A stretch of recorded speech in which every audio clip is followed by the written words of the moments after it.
मैं बात करने वाला हूं मौजूदा राजनीति की, राजनीति के सूरत हाल की, और आने वाली राजनीति क्या दशा और क्या दिशा पकड़ती दिखाई दे रही है। अब आप पूछ सकते हैं कि भाई आज ऐसी क्या खास बात कि राजनीति की दशा और दिशा की आप चर्चा करने लगे। तो दरअसल आज है 4 अगस्त और 2 महीने पहले 4 जून को नतीजे आए लोकसभा चुनाव के, मदर ऑफ ऑल इलेक्शंस, और उसमें जीत एनडीए की हुई। शब्दों पर गौर कीजिएगा, बीजेपी की अगुवाई वाली एनडीए ने जीत दर्ज की, लेकिन यह तीसरी बार जो मोदी सरकार बनी वो दरअसल मोदी 3.0 होने के बजाय एनडीए 3.0 दिखी है। एक जान आती दिखी मूर्छित पड़े विपक्ष में, बीजेपी को 240 पर सीमित कर दिया, लेकिन और इस बात को नजरअंदाज नहीं किया जा सकता, कांग्रेस दहाई का आंकड़ा पार नहीं कर पाई, ट्रिपल डिजिट्स में नहीं आ पाई, पर it's punching way above its weight. आजकल ओलंपिक सीजन है ना भाई, आज का मैच देखा आपने, भारत 10 खिलाड़ियों तक सीमित रह गया, रेड कार्ड मिला, फिर भी सेमीफाइनल में जगह बना ली। अप्रत्याशित सा था, पर मैं इसको राजनीति के खेल से भी जोड़ दूं तो मूर्छित पड़ा विपक्ष थोड़ा जोर में आया और बाकायदा इसकी कमान अपने हाथों में संभालते दिखे राहुल गांधी। नेता प्रतिपक्ष का पद भी स्वीकारने को तैयार हो गए। रिलक्टेंट पॉलिटिशियन कहा जाता था राहुल गांधी को, एक पप्पूकरण का प्रोजेक्ट भी चला था कि इनसे ना हो पाएगा। तो अब जब 2 महीने बीत गए हैं तो ब्रांड मोदी बनाम ब्रांड राहुल पर भी चर्चा करने का अब वक्त आ गया है, क्योंकि सरकार तो बन गई, जैसे मैंने कहा, मोदी 3.0 नहीं, एनडीए 3.0, लेकिन बीजेपी ने ऐसा नहीं कोई रक्षात्मक मुद्रा अख्तियार की। तमाम जो बड़े मंत्रालय थे या हैं इस सरकार में, गृह मंत्रालय, रक्षा मंत्रालय, वित्त मंत्रालय, विदेश मंत्रालय, शिक्षा मंत्रालय, तमाम बड़े अहम जो मंत्रालय हैं बीजेपी ने अपने पास रखे। नथिंग डूइंग, सरकार तो हमारी ही है, 240 पर आ गए तो क्या हुआ, और एक निरंतरता, वो स्थायित्व दिखाने की कोशिश, लेकिन वो चुनाव से पहले ही 1 और 2 जून को, 1 जून को जब ओपिनियन पोल आने लगे थे तो खबरें ये भी हमें बताई जा रही थी, जो प्लांट होती हैं खबरें, कि सरकार तो अपने 100 दिन के रोड मैप के बारे में तैयारियां कर रही है। अब वो 100 दिन का रोड मैप क्या था वो अभी दिख नहीं रहा है, बल्कि कुछ परेशानियां सरकार को घेरती या उनमें सरकार घिरती दिखाई दे रही है। हम बजट सत्र के बीच में हैं। 23 जुलाई को बजट पेश किया निर्मला सीतारमण ने, तीसरी पारी का पहला बजट, पूर्ण बजट, और निर्मला सीतारमण का 7वां बजट। अब बजट अमूमन क्या होता है, ये जितने काला सूट गुलाबी अखबार वाले होते हैं और जितने जो इंडस्ट्रियल हाउसेस होते हैं या जो बॉडीज होती हैं, फिक्की, एसोचैम, सीआईआई, वो 9 में से 10, 10 में से 10 परफेक्ट बजट बताती हैं हमेशा।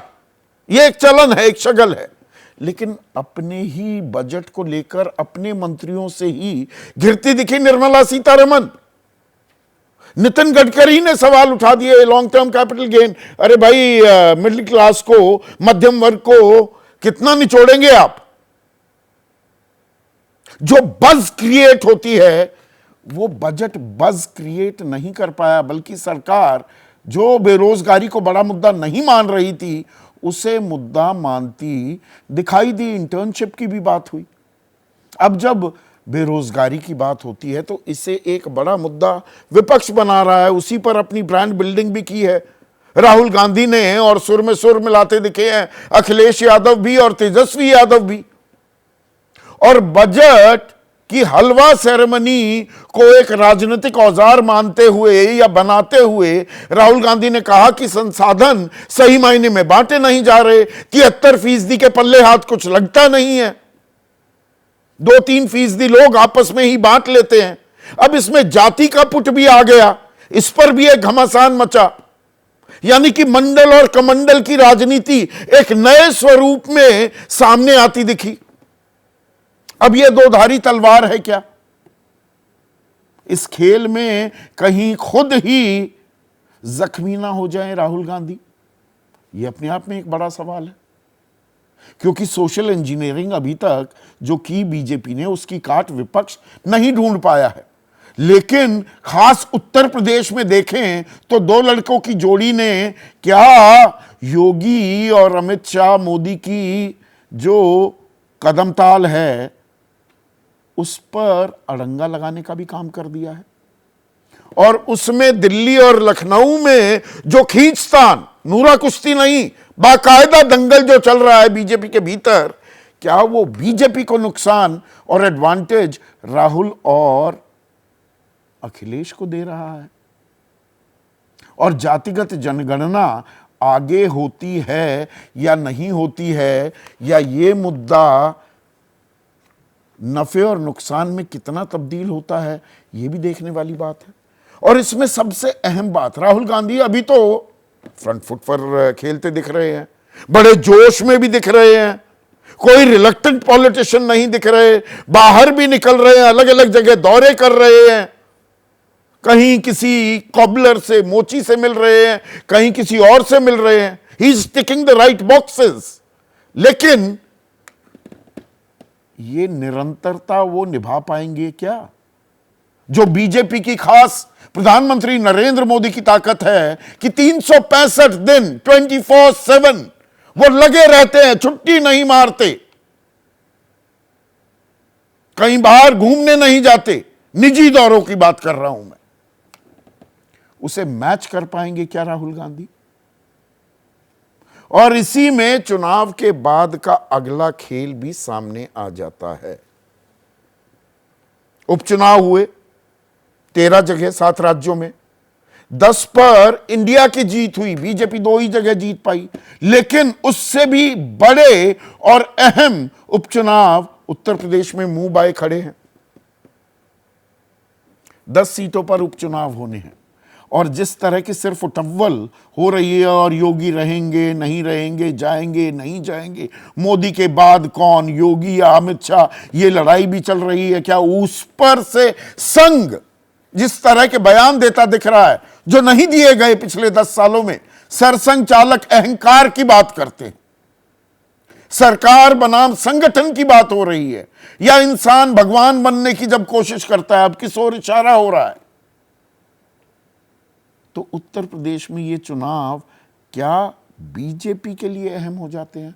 और बीजेपी का आने वाले दिनों में स्वरूप क्या होगा, वहां तय होगा क्या?